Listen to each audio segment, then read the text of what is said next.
So to be honest, at first we didn't really start with this idea. At first, we wanted to have both characters because from a fictional standpoint and just to express yourself, it was cool to choose between these two very charismatic characters.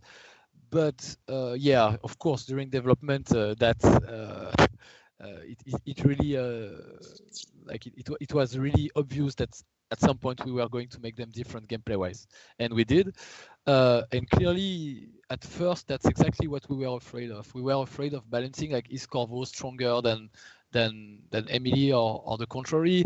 And the way we approached it, to be honest, is making sure that Emily is as versatile as Corvo. That was the main thing, regardless of like more powerful. At first, the very first thing was, in Dishonored with Corvo, I can sneak, I can fight, I can, use trickery, I can, traverse the world in a very satisfying way, I can play with the AI, etc., etc. So we wanted to, the first thing was to make sure that Emily was also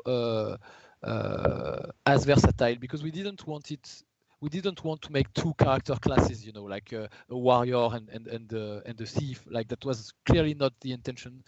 We really wanted both of them to be badass supernatural assassins. That was the goal from the beginning. And so first we started iterating on Emily's power set with that in mind.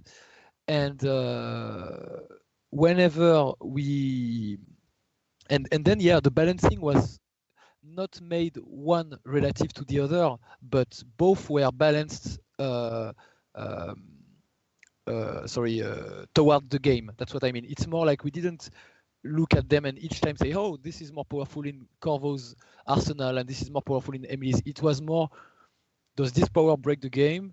Is it useful? Is it fun? And that's how we went about it. Like, instead of balancing the character one relative to the other, we both balanced them relative to the game itself. There's two levels to answer to that question. The first is, as you've touched on, they do have different views on the world. The reason is that one is she's a young empress. She hasn't seen much of the world. She was raised in Dunwall Tower and trained by her father, but she didn't have a lot of taste of the real world besides reports from her ministers, etc. And when and also that's the first part. Whereas Corvo is an experienced fighter, and he was a bodyguard. Now he's the royal spy master. So they don't have the same age. They don't have the same perspective due to that. And the second part is that most of the game takes part in the southern island of Karnaca. The island is called Serkonos, but the city is called Karnaca. And Corvo is actually a native of that island. So he's in a way, coming home in a way, because he hasn't been there in a while, and he knows the places, he knows some of the major players, and it's more like, what have they done with my country? For Emily, she's discovering this place that is both like part of her origins, but she's never really been there. Her culture is really closer to that of the main island of Crystal and the city of Dunwall.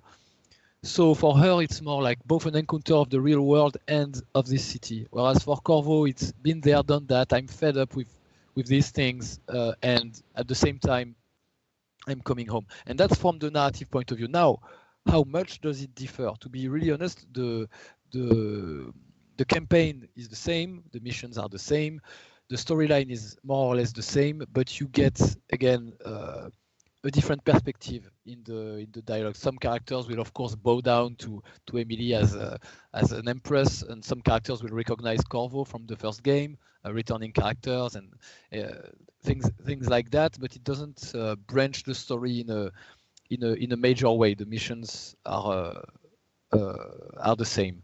And then, of course, the gameplay is the main difference in the sense that they have like a completely distinct arsenal of powers for the most part.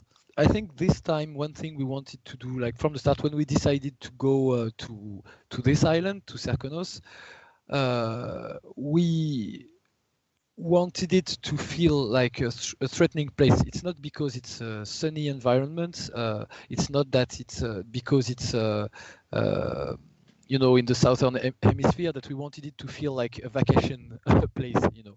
So there was a balancing act in the environmental storytelling and the how we built the city and the characters to make sure that this place was just as scary, if not more, than the plague-ridden Dunwall of the first game.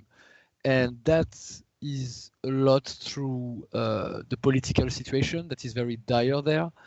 It's also through the and that's because basically the leader is closer to the ruler of Banana Republic. He just like drains the resources of the country. He drains the people. He has given all power to the Grand Guard, and they are making up laws, you know, just for pressuring the citizens. So the situation there is pretty tense, but at the same time, it's also a place where the Duke has let go of the city in a way. Like the sidewalks are starting to be broken. There is an infestation of a parasite called the blood flies that is spreading progressively through the city because the authorities are not doing anything to stop it, because the Duke is too busy, you know, attending feasts and orgies and you know, party with the rich people of like his close relatives. And yeah, so where did we find inspirations? There was a lot of looking at the former British colonies, like for instance Malaysia, Cape Town in South Africa, etc. But we also wanted something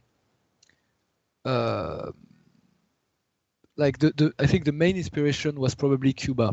But Cuba, if it was colonized by the British instead of the Spanish, so you could see it as a Victorian, more British version of Cuba, and also south of Europe. But that's, I mean, the south of Europe was more like for the feel and the light, etc. But less for the tension. The tension is more for from those like ex-colonies, and we really like that. Also, I'd say that when you return to your own world, you know, which is weird to say that, but because we explored it a lot with Dishonored and the DLCs, there was also like it's not so much inspirations, but somehow you're inspired by your own work. It was more like looking back at some threads we opened in Dishonored and what happened to those characters. Somehow the world starts to feed itself, and we don't have as much. We don't go out as much in the real world to find inspiration, because we can find inspiration in our own lore and our own background and build on those foundations. And I think that's the most satisfying for both our artists and our narration team.